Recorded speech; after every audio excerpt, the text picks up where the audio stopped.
there's the Uncle Bruce gets in.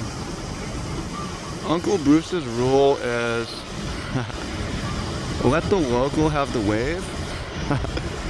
Let me have the wave. Those are his rules. Yeah, alright. Ooh, this is actually a nice, decent wave right here. Wow. Got some action on the inside. Nice. Alright. As much as I want to surf, I gotta go in, deliver this adventure tour. Maybe the waves are up tomorrow, I can go. But today's video, we're going to talk all about trading psychology, patience, FOMO, and more. We're going to talk all kinds of trading things, give you guys some ideas on managing your emotions and whatnot as I head into town. But before that, just reflecting on this morning of, yeah, I mean, there was maybe time for me to try to catch a wave, but I like what I'm doing. It's the first swell of the season, so it's very crowded. Later in the season, when it's less crowded, it's more likely that I can just pop in and catch a wave and pop out. And I don't like to surf when I have to be somewhere at a certain time. And what I did with my morning instead was I walked the dog and went for a swim. And then I spent about 30 minutes on my trading day. But yeah, I feel a lot of FOMO on days like today, where there's surf and I have other obligations. And I feel, ooh, everybody's paddling out, like there's a big set coming. And I feel a lot of FOMO on days when I'm not in the market and it's ripping, right? That's something that happens. But the main conversation that I want to have with this video is getting yourself into a position where you do not need to trade for any reason makes it much, much, much easier to be successful at trading. And when you're in a situation where you need to trade for money and also need to trade for excitement, it's a big problem. It makes it really hard to be successful and profitable as a trader. So what does that look like? Well, I'm going to tell you from personal experience, because I've been in a place before where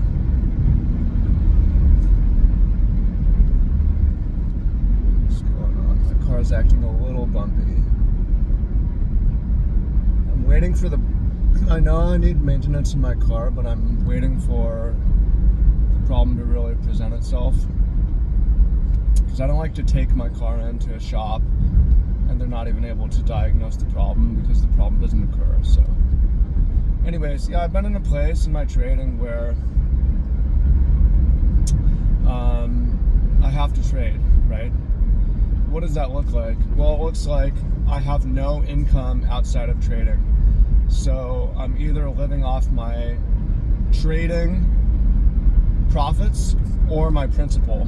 And no matter how, my experience, no matter how big your principal, it's still stressful. Even when I have a huge amount of years saved, it's still stressful to live off that. And it's stressful to have to live off of trading profits as well when your principal is lower. And any amount of stress and neediness makes it really hard to be patient, right? You really need to be patient with the market, let it come to you, wait for the good opportunities. And it's really hard to do that when you have a neediness and you need to trade. At the same time, when your life is boring and you need excitement, it's also really hard to trade in a good way. Because I made videos about this recently. You could get everything that you ever wanted from trading and still lose money, because if you're boring and you need excitement and you want to feel hope and you want to feel joy and you want to feel euphoria and you want to feel the range of emotions, roller coaster, excitement, fear, relief, you can get all that, and you can uh, but you're losing at trading, right? But still trading's fulfilling because it's doing something for you, right? So if you're not getting an emotional range from your outside life, from your work, the things that you do, that's also going to make trading really difficult, right? Because you're going to be bored, right? Trading out of a state of boredom for entertainment is terrible, and it can be really entertaining, and it can be really entertaining as you lose money, right? I mean, I have so many stories about people who blew up and lost everything in a very entertaining fashion, and I'm like, yo, I don't want to be entertained. I want to make money, right? So I've gotten myself right now. I'm in a place where I don't need to trade, and I'm going to talk a little bit about that. I'm going to be specific, but I don't need to trade because of my work, and I don't need to trade because of my life. And it's totally changing the way that I'm approaching trading. Of like, a lot of the time, I don't even want. It's sort of a chore now, but I'm happy for it. It gives me something. I like the stimulation of it. I like what it does for my story. I like what it does for hope for the future. Having kids, supporting kids, and all that. But I don't need to trade to maintain my life. And part of that is when I'm eating my stack and I'm trading and I'm living off my stack, whatever. I'm realizing at some point, like, if things go really wrong, I will need to get a job, right? Well, I need another income, start a business or something. And I was like, why don't I get whatever job or business I want now before I have to take a job or business that I need? So I was very privileged to be in a position where it's like, let me hold out and wait and try to get exactly what I want, which I've been able to do. And that's doing hiking tours, which I'm doing today. I'm picking up a couple at the port, and I'm actually taking them to a botanical garden. But I take people cliff jumping, I take people to ridges. It really depends on the group, and that pays decently. We'll talk about that. And then I'm alternating that with marine tours, where I'm taking people out. I'm tour guiding, I'm swimming with dolphins, sea turtles, whale sharks, porpoises, pilot whales, and working with a team of young, fit people, and I'm really liking that too. So I'm going to talk about like my expenses and just be sort of transparent about lifestyle on that, so to give you guys an idea of what's possible and also where my values are. And then also I'm going to talk about how my lifestyle has changed in such a way that I'm getting excitement and emotional range from other things that I'm doing. Okay, I stopped at the other surf spot to go check them out, and there is indeed a little bit of surf over here at Pokai Bay. So just another quick surf check. This is my Fomo. This is like me checking charts. Well, actually, the surf report is a chart that I check. Doesn't look, actually, not as many people here, obviously, but enough for a longboard wave. I would definitely surf if I had. Well, it might have been possible for me to budget. Let me think about how to fit that into my life too. Yeah, let me think about this out loud for a minute before we get back to the main video. So I'm getting up at 5:30 for the dolphin tours, and I need to leave at 9 for the hiking adventure tours. The dolphin tours, I have time in the afternoon or evening to surf if conditions are good. The hiking tours, how can I walk the dog, do my charts, eat something, and surf by 9? Well, if I get up at 5:30, one of the problems is I feel a lot of the time my anxiety is highest right when I wake up. So I really don't want to be on the charts. I really want to be on the charts when my anxiety is pretty low, which after an hour or two, it drops down. So I'm able to go walk the dog, go for a swim. My anxiety's way down, and then I can do my trading. So say that today I got up at 6:30 without an alarm. I'm up at 6:30. I did a little weight workout actually, and went online a little bit. Just kind of woke up in the sunshine, checked my mail. I walked the dog at 7:15. I was back at 8. Ate breakfast to about 8:10, just some fruit. 8:10 to 8:30 took 20 minutes. Yeah, I was only about 20-30 minutes on the charts. Then 8:30 to 8:45 got ready, left around 8:50. I don't know how to squeeze it in. That's something that I'm gonna have to think about. But yeah, this is important though, because you're saying it's like you want to have Fomo and get emotional range from other things in your life.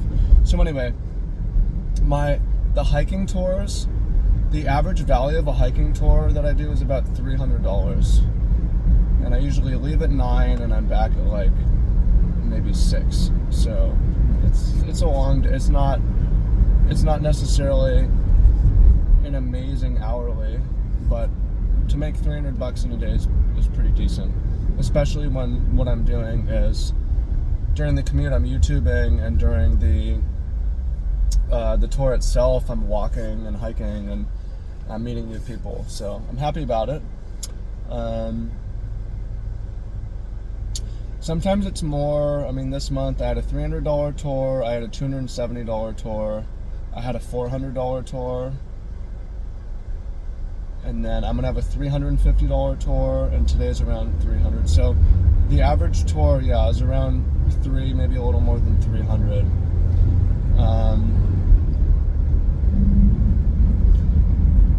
Yeah, and this month I have 5 tours. Last month, August, I think I maybe only had around 5 tours also. July I had around 9 tours. So July I made 2,000 something. This month I'm making like 1,500 off of those tours. Wow, it surfs up everywhere. Hope it's still going tomorrow. So yeah, 15. That's what I make off that. Then now the dolphin tours don't pay particularly well, but the 2 advantages they have, well, many. It's like I'm in the ocean. I'm getting paid to be in the ocean. It's a social circle. It's a really cool company with a lot of people in it. And it's also a 7-minute commute from my house. And with tips, it seems like my hourly right now is around $23 an hour. And that might get bumped up to like 25, 26. So the average day is about 6 hours. 6 times, it's like I'm making like 130, 140 a tour. Take the low end. Next month I'm gonna do 4 tours a week. This month I did 3. We'll say three a week.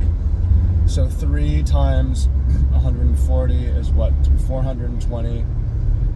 So about $1,600 on dolphin tours and about $1,500 on hiking tours. Brings me to about $3,100.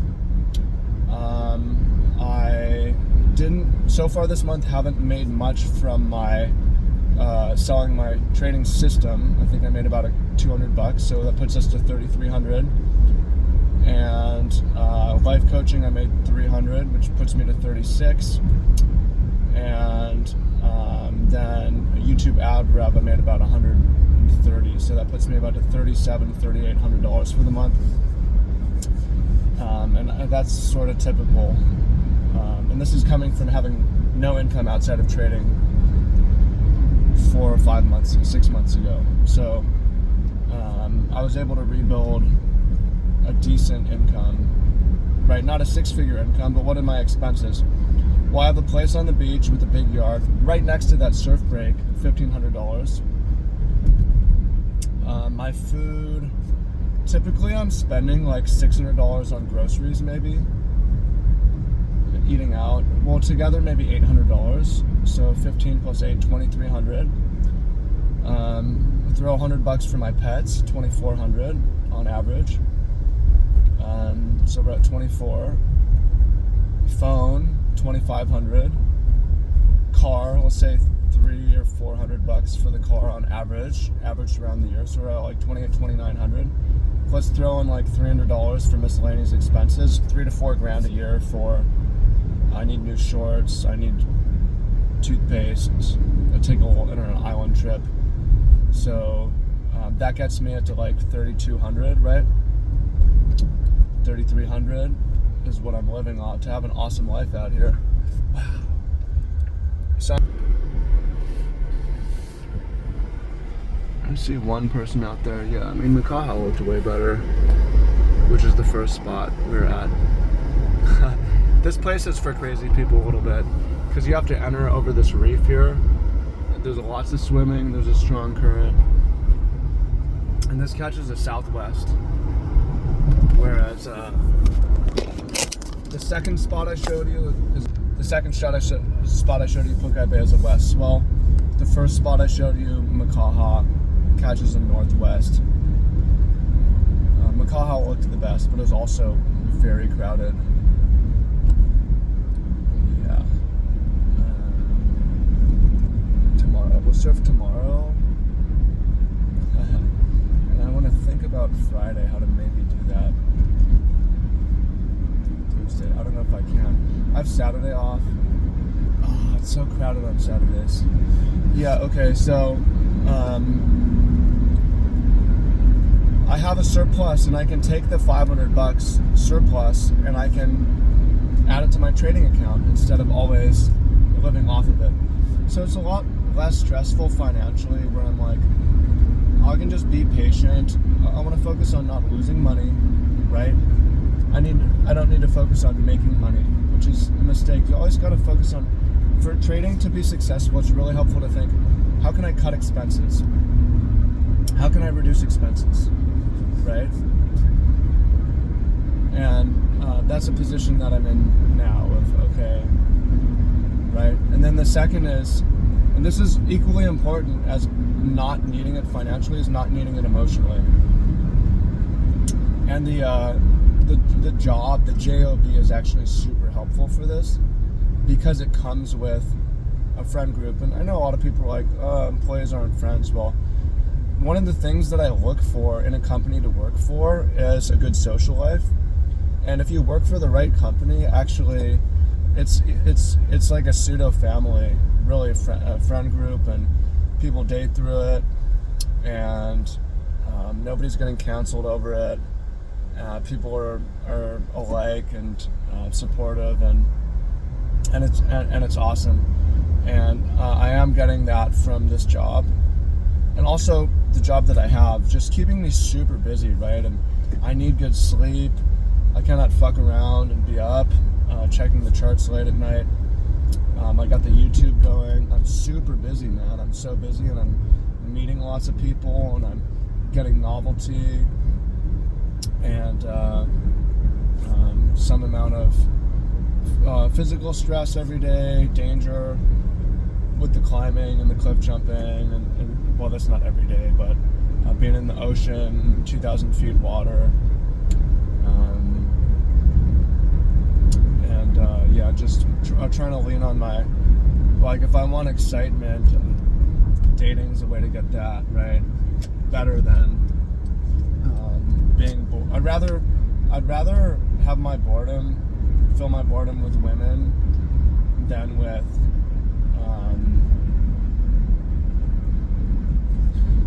training, right? And when I say boredom, it's like, I love working out, I love taking care of myself, but I'm personally man enough to say, and humble enough and self-aware enough to say, I thrive under a little bit of drama and a little bit of chaos. Not a lot, but a little bit. Like, I like to gossip. I like a little bit of inner social conflict, just a little bit, not a lot, right? It makes life interesting. So if I'm not getting that, I'm going to turn to the markets for my drama and my chaos, right? But now that I'm getting it again, I don't need to trade emotionally as well. It's like, do I even want to log in? It can only maybe a lot of the times make my day worse, where I'm like, the wins don't do much for me because I don't need the money. The losses don't do much, and the losses don't feel good, right? Because they cut into my savings. So I think it's really important, and I can go back as well to my most successful, profitable time trading, which was when, while I was super busy. Actually, I was working like 50 hours a week, 40 hours on the farm, and then doing all kinds of YouTube and life coaching. And I was in a absolutely chaotic romantic relationship. And it all kept me distracted from trading, where it was more like investing. And some of y'all would say, well, just go back to investing. Well, depending on the market, it's not every market's even up in the last 4 years, right? If you look at Bitcoin and crypto, for instance. Bitcoin's, as I'm recording this video, is at 62 or 63,000. It was at 62, 63. The start of 2021, right? 3.5 years.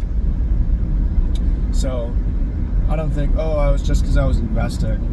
And I was doing the right thing at the right time, but I didn't feel the need to fiddle because I was just too fucking busy.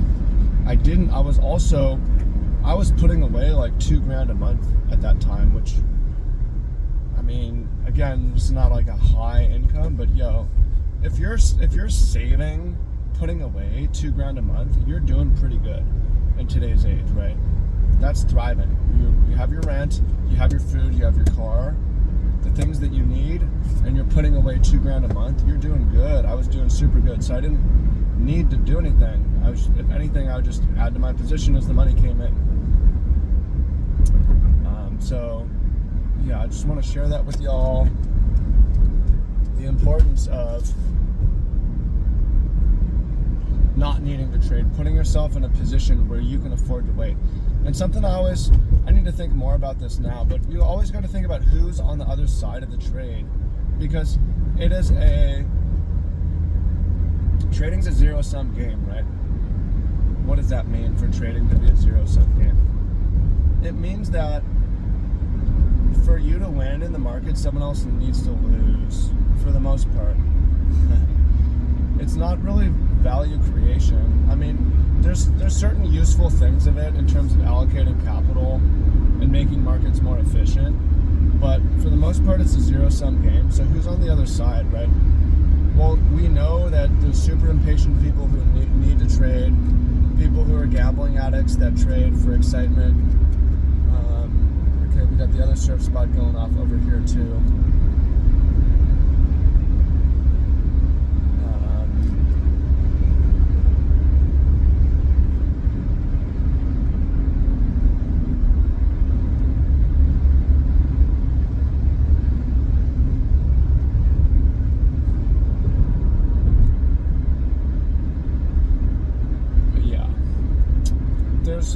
Point is, of thinking about who's on the other side of the market.